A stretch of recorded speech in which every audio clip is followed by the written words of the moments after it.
Las autoridades confirman que el contacto extraterrestre se va a producir en 2 semanas.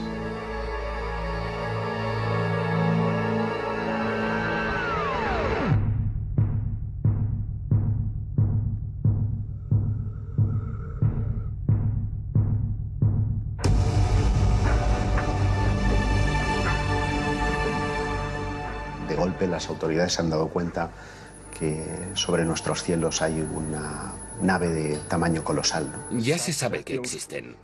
Está probado. Hay un contacto, el gobierno tiene información. Todo el mundo está ahí viendo en directo la CNN, la Sky News, en todas partes. Que ahí hay un objeto que no conocemos, que desafía todos nuestros conceptos de física. Y de repente sale de ahí un ser. I come in peace. Básicamente eso es lo que espero que suceda.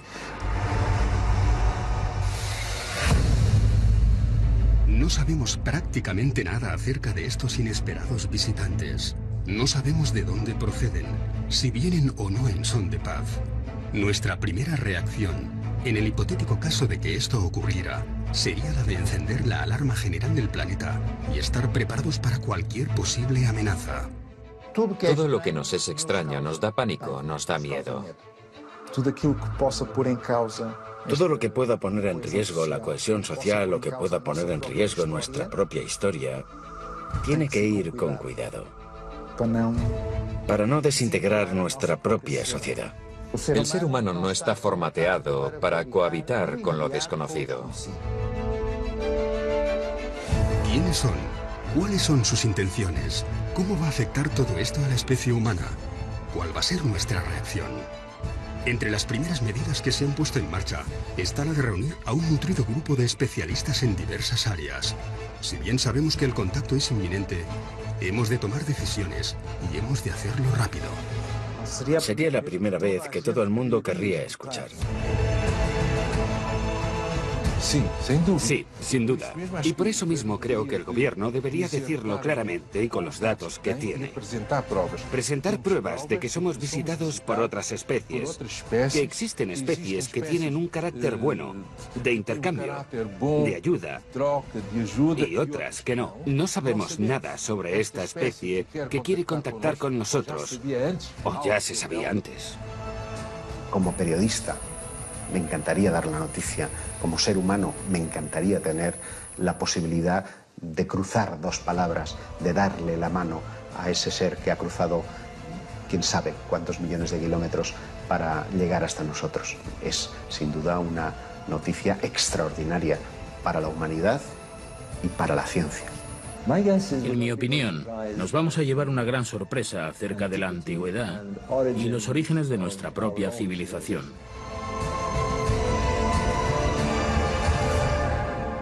Todo es posible. Todo es posible. Realmente hay que empezar a pensar que seres de otros mundos o de otros universos sean capaces de llegar hasta la Tierra y de tener una agenda, un plan del que prácticamente lo desconocemos todo. En los primeros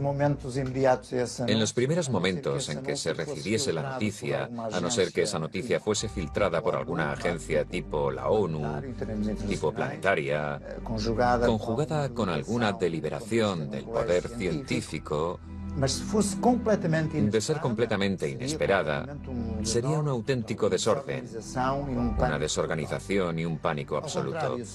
Pero de ser mediatizada, en el sentido de una preparación previa, con una serie de pasos previos, los efectos serían relativamente diferentes.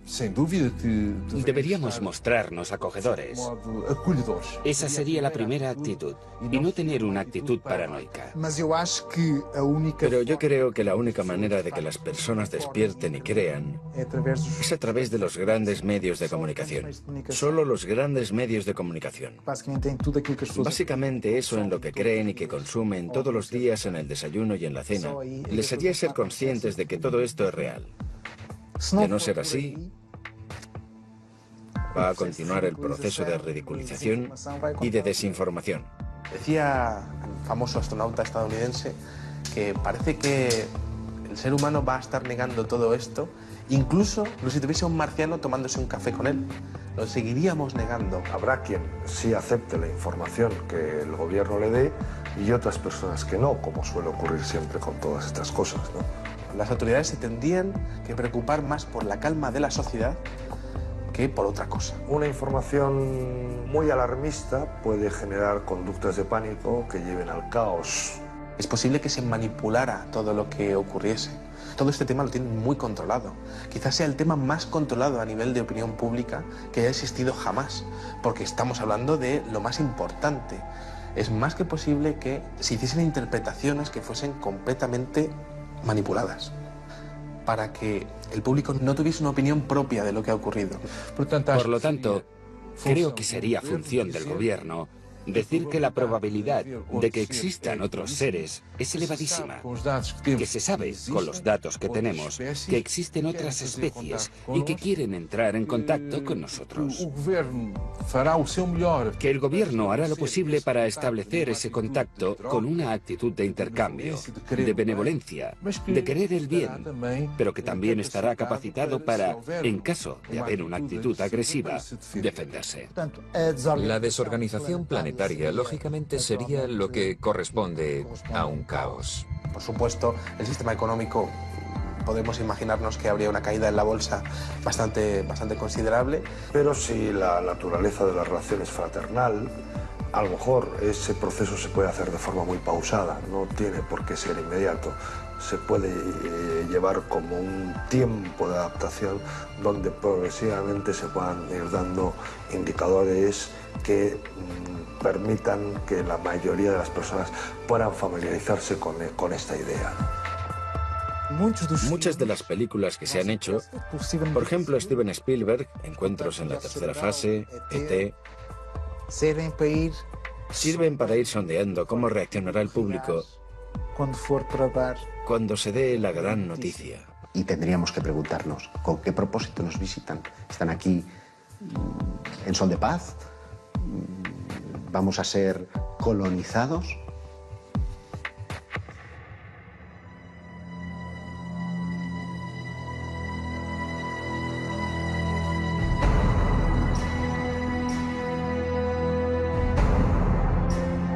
¿Quién nos visita? Esa es la gran preocupación del anfitrión. Nosotros, como anfitriones, tenemos que saber por qué nos visitan y cuáles son sus objetivos, el motivo de la visita y la buena fe de quien nos visita. Asegurar la naturaleza del contacto, ¿no? Bien si esa naturaleza es fraternal, es un contacto que nos va a beneficiar a las dos civilizaciones, o bien si es un contacto de conflicto, ¿no?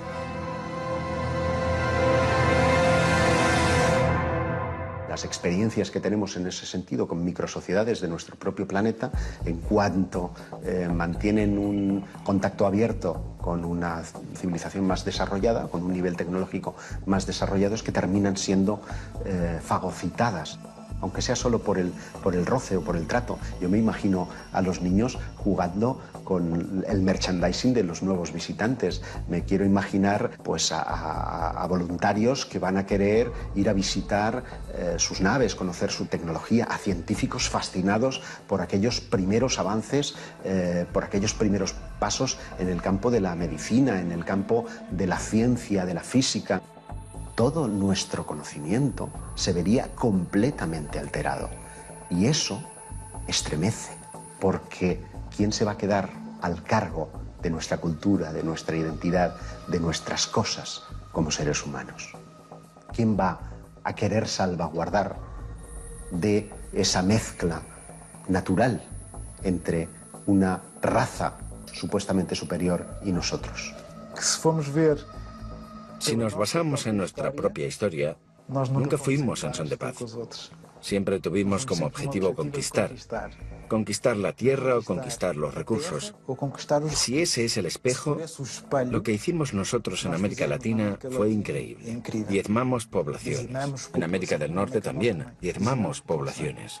Teniendo en cuenta nuestra propia experiencia en términos terrestres en relación con otras culturas, entendemos que un inferior tecnológico o un inferior cultural sería siempre diezmado y ultrapasado por un superior tecnológico y cultural. Cuando Cortés Cortés llega a las costas de México y es recibido con los brazos abiertos, podemos pensar que tiene que ver con el sustrato de que aquellas gentes estaban esperando a su serpiente emplumado, que además es representado con barba blanca, con yelmo, en definitiva, muy parecido a los conquistadores españoles. Como son sus dioses, pasad, sois bienvenidos.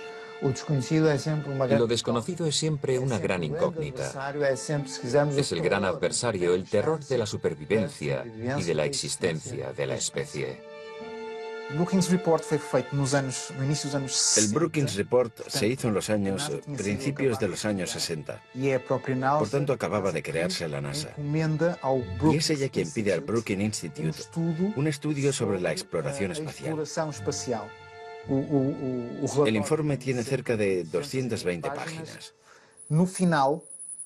Al final aparece la hipótesis del descubrimiento de vida extraterrestre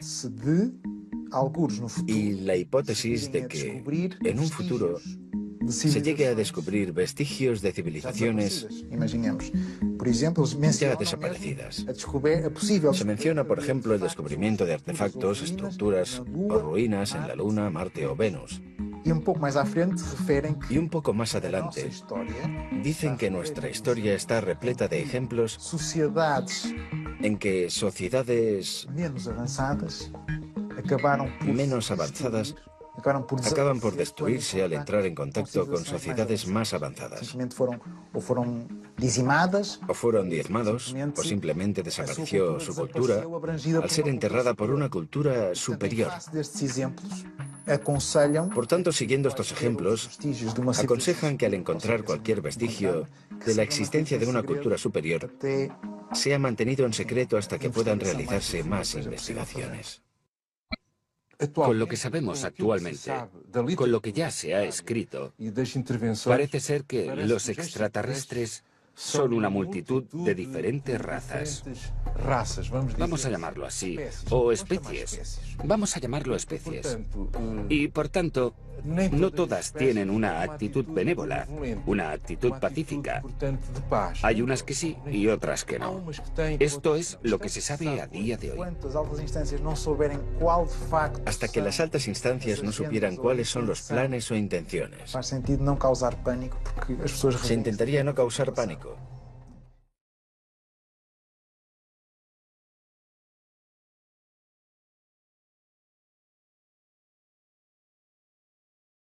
¿Quién nos va a defender de las posibles hostilidades de personas que no conocemos? ¿Cómo vamos a resistir ante la aparición de este intruso que supuestamente para llegar hasta nosotros es desde el punto científico y tecnológico muy superior? Estamos hablando de un paso más dentro del fenómeno. Ese paso habría que tener muy en cuenta la seguridad nacional. Es lógico pensar que las autoridades quieran determinar qué nivel de peligro supone ese contacto entre humanos y alienígenas. Si da la impresión de que nos van a comer, posiblemente no queremos ofrecernos tan fácilmente. Más vale que nos preparemos y nos protejamos en la medida de lo posible, ¿no? Y ahí hay que actuar rápido.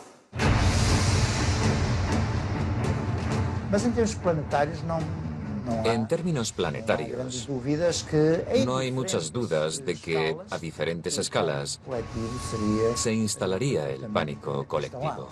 Por tanto, debemos tener una actitud no paranoica, pero en cierta manera tener también una expectativa armada. La actitud exterior podría ser una actitud bondadosa. Queremos conoceros, tener un buen recibimiento, de estar dispuestos al diálogo, al intercambio de pueblos. Pero si la actitud de la otra parte fuese una actitud agresiva, hemos de tener algo preparado para, al menos, dar una respuesta defensiva de legítima defensa. Pero no podemos tener una actitud de paranoia, ni de desconfianza, ni agresiva. No sabemos las intenciones, pero es posible que debido a su poderío tecnológico, a su superioridad técnica, nuestro aparato militar tuviese que ponerse en guardia. Por el momento, nada nos hace sospechar que hayan venido hasta aquí con malas intenciones. Tampoco disponemos de datos que indiquen lo contrario. Sabemos aún muy poco acerca de estos visitantes. El prestigioso físico Stephen Hawking recientemente declaró que es perfectamente racional contemplar la existencia de seres inteligentes en algún otro punto del universo, pero que sería altamente peligroso entrar en contacto con ellos. Muchos otros especialistas en diversas áreas insisten en la posibilidad de que estas entidades no sean del todo amistosas y que debemos ser extremadamente precavidos. ¿Realmente es esta la primera vez que se activan los organismos militares ante una posible amenaza extraterrestre? Hubo un caso muy conocido en los años 60 en el que un ovni aparece sobre una base nuclear norteamericana que tenía misiles desperdigados a cientos de metros unos de otros, con sistemas de seguridad autónomos. El ovni aparece, se da la alarma. Se trata de un objeto que entra en espacio aéreo altamente restringido y de repente 20 misiles nucleares se apagan. ¿Cómo es posible? Todo esto da a entender que hay problemas de seguridad nacional, problemas de seguridad mundial, pero también nos hace ver que no les caemos tan mal. ¿Podríamos llegar a entendernos con una civilización proveniente de las estrellas? El ser humano es un ser complejo, muy espiritual, celoso de sus costumbres, de su cultura y muy religioso. Un contacto inminente, sin duda, pondría en riesgo muchas de nuestras convicciones. Pero a largo plazo, no de inmediato, las consecuencias más evidentes serían a nivel religioso, a nivel ideológico y a nivel cultural. Esta cuestión ha sido discutida muchísimas veces porque no todos los grupos culturales o religiosos del mundo sabrían qué hacer con la llegada de seres del espacio. Parte de la razón es que no existe en todos los países un marco cultural de ciencia ficción que les permite entender lo que significaría para nosotros la llegada de seres de otro mundo. La mayoría de la gente hoy en día aceptaría fácilmente que existen seres en otros planetas y que podrían tener algún contacto con nosotros, pero posiblemente en religiones donde la Tierra es el único lugar del universo donde podría haber habitantes o seres inteligentes, sería un impacto cultural, sociológico y psicológico muy fuerte. En estos momentos, nuestro destino y nuestras voluntades quedarían completamente desarmados. Estarían en manos de esa voluntad superior, de ese visitante ocasional y sorprendente. El shock ante el anuncio de la llegada de otra civilización, que si queremos, podría llegar a revelarnos sus coordenadas religiosas, si las tuvieran, si tuvieran algún tipo de creencia, o algún tipo de religión o de divinidad. Supongo que entrarían en conflicto con nuestras propias consideraciones religiosas. ¿Cuál sería la reacción de las grandes instituciones religiosas de nuestro planeta? Por sorprendente que pueda parecer, desde alguna de ellas ya se han lanzado mensajes conciliadores acerca de la posibilidad de un inminente contacto. En 2011 tenemos una organización, un evento en los Estados Unidos, por parte de Luis Farrakhan, líder de la comunidad islámica de los Estados Unidos, que quiso preparar a las personas, hacer despertar a los fieles ante la realidad de los ovnis.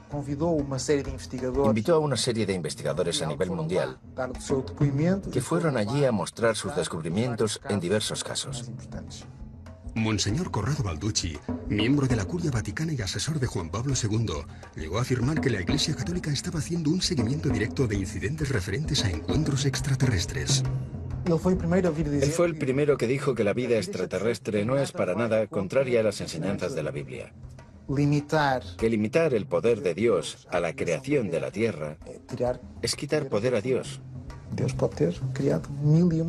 pudo crear mil y una cosas. En 2008 también tuvimos a Gabriel Funes, director del Observatorio del Vaticano, que publica en la Catholic News que los cristianos han de habituarse a la idea de aceptar a los extraterrestres como sus hermanos, y que por el hecho de estar más evolucionados, estarán más cerca de Dios y por ello exentos de pecado.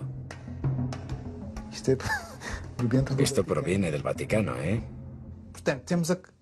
Por tanto, tenemos a la Iglesia Católica preparando a sus fieles. Monseñor Gabriel Funes es uno de los más extraordinarios. Están exentos de pecado, no les tiréis piedras, no les odiamos. ¿Cómo llamarán a nuestro planeta esas entidades? Es poco probable que llamen Tierra a un planeta cubierto en un 70% por agua. ¿Lo llamarán planeta azul? Al menos este es el aspecto que tiene visto desde el espacio.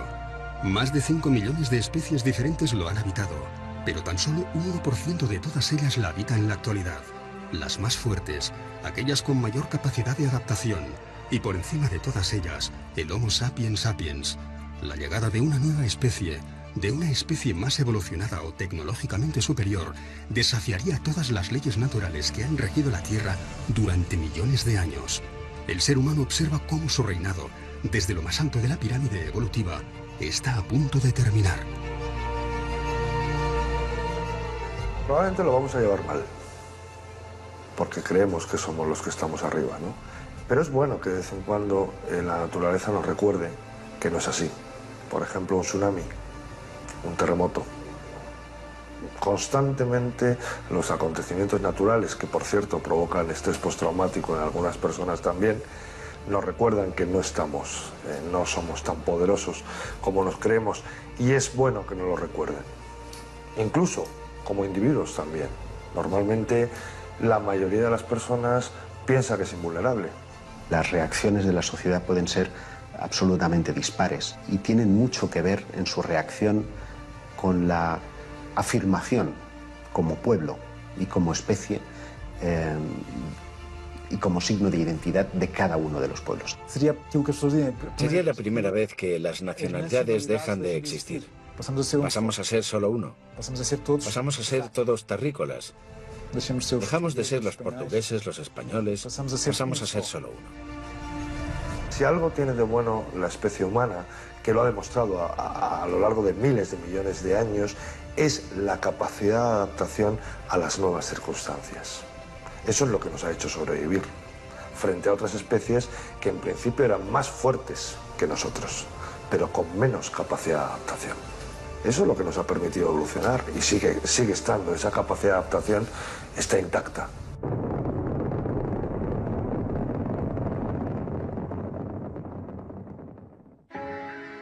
¿Quién es la persona idónea para comunicarse con los extraterrestres? ¿Qué organismo es el más indicado para representar a toda la humanidad? Esta es probablemente una de las cuestiones más difíciles de resolver en los días previos al contacto. ¿Quién les dará la bienvenida en nombre de todos nosotros? ¿Quién sería el mejor embajador para hablar con los extraterrestres? ¿Sería la Organización de las Naciones Unidas? Claro. El día del contacto todos querrían estar allí. Todos querrían estar allí. De eso no hay duda alguna. ¿A quién no le gustaría poder estar en ese eventual contacto con los extraterrestres? Pues alguien que pudiera asegurarnos que puede desarrollar un mecanismo de comunicación fiable y seguro con la otra civilización, ¿no? La ONU representa oficialmente a todos los países. Es lo lógico. Y en ese caso, si es un representante de toda la humanidad, ¿a qué raza, a qué religión, a qué parte del mundo le correspondería establecer el contacto con un ser más desarrollado, al menos técnicamente, que los seres humanos? Los políticos no estarían preparados para este encuentro. Por mucha información que llegasen a manejar a nivel de informes oficiales o a nivel de toda la infraestructura que hay creada en torno al fenómeno OVNI y que coge dinero de los presupuestos militares, no estarían preparados por una sencilla razón, porque no sabrían a qué atenerse, no sabrían exactamente de qué es capaz el fenómeno, qué casos ha habido y qué es lo que le ha ocurrido a la gente que ha tenido contacto con este tipo de inteligencias o con este tipo de objetos. Los ufólogos no son los indicados porque la única cosa que hemos hecho a lo largo de los últimos 65 años es intentar probar su existencia. Si ya están aquí, dejamos de ser útiles, pasamos a ser científicos. Lo que tendrían que hacer básicamente sería hablar con todos los expertos en el fenómeno OVNI y recopilar una serie de casos que han ocurrido en el pasado y que podrían ayudar con respecto a un contacto inminente. Para muchos historiadores del fenómeno OVNI, cabe contemplar la posibilidad de que no uno, sino varios contactos de estas características ya se hubiesen producido en distintos momentos de la historia. Otra hipótesis, esta es todavía más conspiranoica, incluiría una suerte de pacto entre algunas potencias de la Tierra y esos eventuales extraterrestres. El 20 de febrero de 1954 habría tenido lugar un encuentro con una comitiva de extraterrestres en la base de Edwards, con el entonces presidente Eisenhower. Es un registro histórico, el que aquella base estuvo cerrada en alerta máxima, algo inusual y sin haber grandes explicaciones. Y hubo una serie de testimonios que llegaron al público, de gente que estuvo presente o de algún familiar que estuvo allí. Ese primer encuentro habría sido con una especie muy parecida a nosotros, los llamamos nórdicos, que estarían preocupados con las detonaciones atómicas, con la evolución tan agresiva que estábamos teniendo, y que llamaron la atención al respecto. Supuestamente, según esos testigos, aquel encuentro no habría ido muy bien, ya que los militares estaban más preocupados por el acceso a la tecnología para fines militares. Así que habrían tenido otros encuentros, esta vez con los llamados grises, que estaban dispuestos a ceder tecnología a cambio de una cuota de abducciones. La idea era que los grises cediesen la tecnología y nosotros no, los americanos, permitirían determinadas cuotas de abducciones con la condición de que las personas fueran devueltas al mismo lugar en el que estaban intactas y seguras. Surgen algunos testimonios acerca de las llamadas MILABs, Military Abductions, donde algunos testigos aseguran haber visto durante sus abducciones, estando en un lugar similar al que estuvieron con los seres grises, seres humanos, militares, vestidos con uniformes, con enseñas, etc. Y por lo tanto, la teoría sería que los militares empiezan a intentar controlar las abducciones que se estaban haciendo. La persona o el grupo de personas más indicadas para establecer un primer contacto debieran de ser científicos. Por otra parte, también sería muy interesante el hecho de poder llevar a líderes religiosos, que todos estuviesen allí para poder observar in situ lo que estuviese ocurriendo. El ser humano está muy relacionado con el tema de la trascendencia y el tema de la religión. Y entonces sería muy interesante llevar a esas figuras religiosas para que también estuviesen presentes y que pudiesen realmente observar la realidad del fenómeno desde un punto de vista real, no desde un punto de vista interpretativo.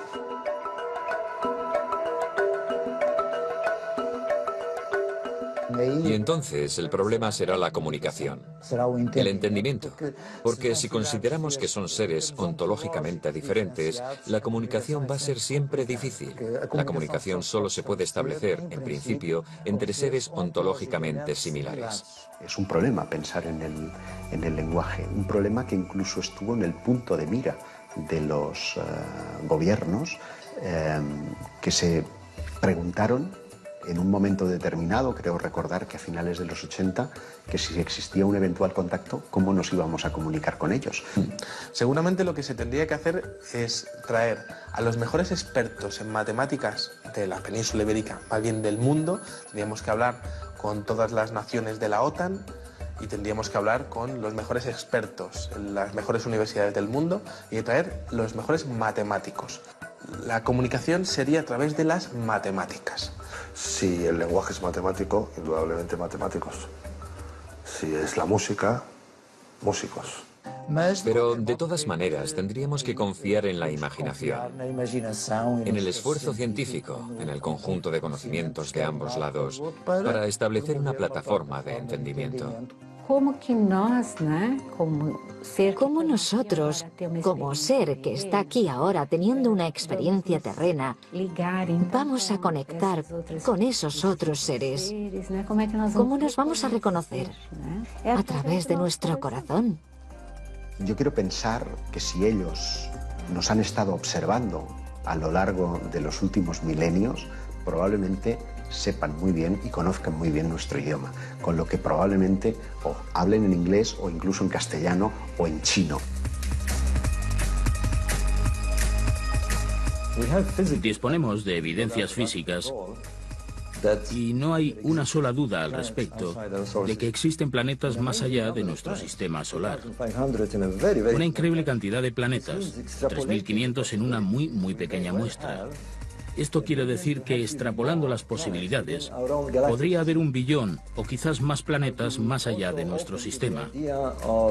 ¿Estamos abiertos a la idea de que haya vida inteligente? Bueno, ¿por qué no? Sería absurdo hoy decir que hay 1 billón de planetas, 1 billón de sistemas solares ahí fuera, que ninguno de ellos tiene posibilidades de vida. Hemos de suponer que nos enfrentamos a una civilización con muchos más años de evolución, tecnológicamente muy superior y capaz de vencer distancias para nosotros inabarcables de un universo del que aún desconocemos prácticamente todo. ¿Cómo son sus aeronaves? Tiene que ser una nave que sea capaz de albergar el combustible, de propulsarse y albergar la vida. Y como en el espacio no hay aire, no hay rozamiento, no tiene por qué tener una forma muy aerodinámica como el Concorde, no tiene por qué tener forma de avión, puede ser una caja. No sería descartable que tuviese forma de cilindro o forma esférica, en por lo menos alguna de las partes, para poner esa parte en rotación y simular una fuerza centrípeta de tal manera que simules una gravedad. El combustible ocupa mucho espacio y pesa mucho, por lo tanto tendría que tener una cierta limitación en el tema del combustible y obviamente intentar coger energía del camino, bien sea pues a través de energía pues, que venga de las estrellas o de donde la puedan ellos conseguir. Podría ser realmente muy extensa para poder captar toda la energía que pudiese venir de las estrellas. Obviamente, pues bueno, claro, aquí nuestras naves funcionan con energía química, ¿no? Quemando queroseno, pero bueno, podrían ser centrales nucleares o centrales que de alguna manera hubiesen sido capaces de crear antimateria, que la antimateria daría mucha más energía. Nosotros no sabemos crear antimaterias a esas escalas, pero la forma no tiene por qué tener una forma muy predeterminada. Todos nos hacemos la misma pregunta. ¿Qué o quién descenderá de esa nave? Se abren las puertas y no sabemos qué forma van a tener. Hoy en día ya hay mucha literatura y descripciones de diferentes tipos de extraterrestres que son considerados más o menos agresivos. Por lo que tendríamos que tener en cuenta qué tipo de extraterrestre es con el que vamos a contactar. Aquí en la Tierra tenemos todo tipo de especies de animales y todos son diferentes.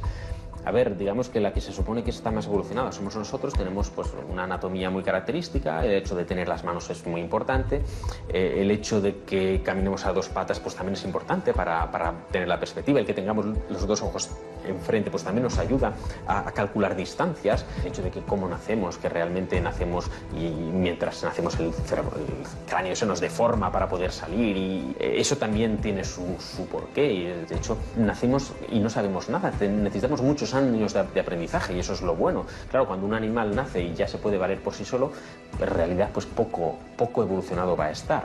Entonces, claro, ¿cómo serán los extraterrestres? Pues en realidad nada nos indica que tengan que ser como nosotros más delgados y con 2 antenas o que no puedan tener pues muchas más extremidades o que lo que sí está claro es que nosotros tenemos la cabeza donde tenemos la vista, que es nuestro sentido más importante y donde en realidad pues bueno también tenemos el olfato, que también es un sentido que ha sido muy importante en la evolución y que está cerca del cerebro para que la información vaya rápido, eso está muy bien también y además tenemos los ojos en la parte alta para poder ver bien, pero no necesariamente tienen que ser parecidos a nosotros. Nosotros estamos basados en una química, podrían estar basados en otra química. Su ADN no tiene nada que ver con el mío, pero ¿y si resulta que soy de tu raza, que soy de tu especie y que estoy circunstancialmente viviendo en otro planeta porque en un pasado remoto estuve en el tuyo? A lo mejor esa es la explicación a todo, ¿no? La composición del ser humano parte del carbono. Pero ellos no tendrían por qué estar basados en los mismos elementos químicos. Nosotros necesitamos oxígeno, pero es probable que ellos no tengan que respirarlo. De hecho, para una especie ajena al hábitat terrestre, esta podría ser una sustancia tóxica. El extraterrestre que descendiera de esa nave tendría que ser un ser adaptado a su planeta, a su climatología, a su temperatura e incluso a la radiación de su estrella.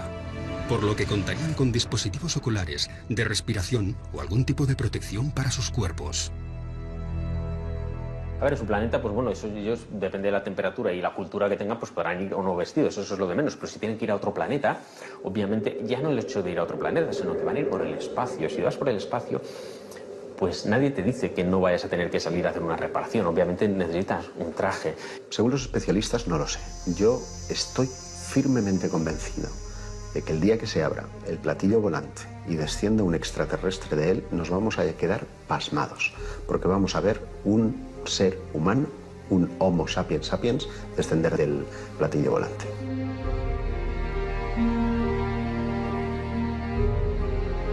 De ahí va a bajar un Homo sapiens sapiens. Somos 7.000 millones de personas las que habitamos nuestro planeta. ¿Quién de nosotros no desearía estar presente en el momento en el que se abran las puertas de la aeronave? ¿Quién no tendría una pregunta para formular? Un deseo, un mensaje. ¿Quién no se ha imaginado qué haría si es uno de los elegidos para darles la bienvenida? Escuchar.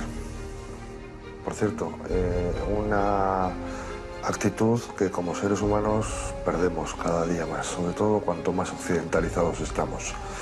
Escuchar. No te voy a negar que es un momento esperado y que espero no morir sin haber visto que ha llegado ese momento, ¿no? No lo sé. Me gustaría poder experimentar en primera persona la corroboración de que no he estado persiguiendo fantasmas.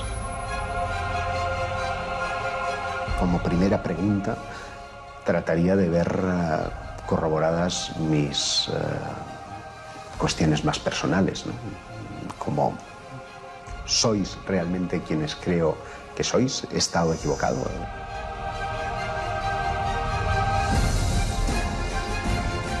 Hay un proverbio chino que dice que no hagas las preguntas de las que no quieras saber las respuestas. El día del aterrizaje creo que les preguntaría si alguna vez han estado aquí antes, porque eso posiblemente justificaría tanto tiempo invertido en el estudio de los ovnis. ¿Cómo es posible que hayáis llegado hasta aquí? Por favor, enseñadnos vuestro conocimiento técnico. ¿El contacto se ha producido por casualidad o ya nos estabais espiando desde hace milenios? ¿Quiénes son? ¿Quiénes son ustedes? ¿Por qué nosotros? ¿Consideran que somos necesarios en el cosmos? ¿Consideran que estamos haciendo las cosas bien?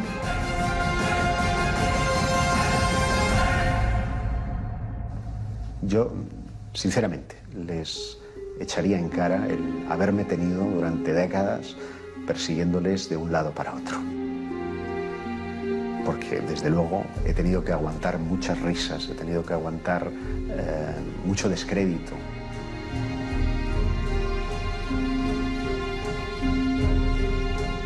Para que después tenga la confirmación de que ellos existían realmente.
Realmente hay que empezar a pensar que seres de otros mundos o de otros universos sean capaces de llegar hasta la Tierra y de tener una agenda, un plan del que prácticamente lo desconocemos todo. En los primeros momentos en que se recibiese la noticia, a no ser que esa noticia fuese filtrada por alguna agencia tipo la ONU, tipo planetaria, conjugada con alguna deliberación del poder científico, de ser completamente inesperada, sería un auténtico desorden, una desorganización y un pánico absoluto. Pero de ser mediatizada, en el sentido de una preparación previa, con una serie de pasos previos, los efectos serían relativamente diferentes. Deberíamos mostrarnos acogedores. Esa sería la primera actitud, y no tener una actitud paranoica. Pero yo creo que la única manera de que las personas despierten y crean es a través de los grandes medios de comunicación. Solo los grandes medios de comunicación. Básicamente eso en lo que creen y que consumen todos los días en el desayuno y en la cena les haría ser conscientes de que todo esto es real.